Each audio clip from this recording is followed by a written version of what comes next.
रसूलुल्लाह सल्लल्लाहु अलैहि वसल्लम के लिए प्रोटोकॉल का एहतमाम नहीं हुआ करता था और ना ही नबी पाक अलैहिस्सलाम प्रोटोकॉल को पसंद फरमाते थे।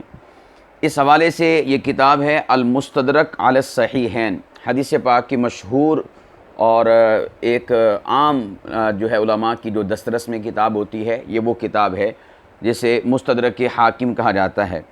इसमें हदीस पाक है सफ़ा नंबर 172 पर हज़रत क़ुदामा बिन अब्दुल्ला अम्मार किलाबी रज़ी अल्लाह तआला अन्हु से यह हदीस पाक 1712 नंबर हदीस पाक है प्रोटोकॉल के हवाले से। या आप यूँ भी कह सकते हैं कि ये जो हमारे लीडर होते हैं, बड़े होते हैं, उनके लिए शरई तौर पर प्रोटोकॉल का हुक्म क्या है, तो ये हुक्म हदीस पाक बयान करेगी।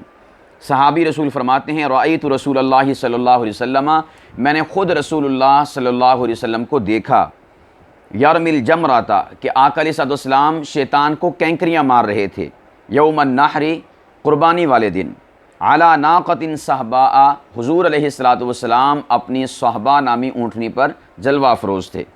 ला दरबा वला तरदा, फरमाया कि नबी पाक अलैहिस्सलाम की आमद पर ना तो किसी को मारा गया और ना ही लोगों को क़तार में खड़ा किया गया कि आप प्रोटोकॉल के लिए खड़े हो जाएं। फरमाया कि ऐसा नहीं हुआ। वला इलैका इलैका, और फरमाया कि ना ही हटो बचो का शोर था।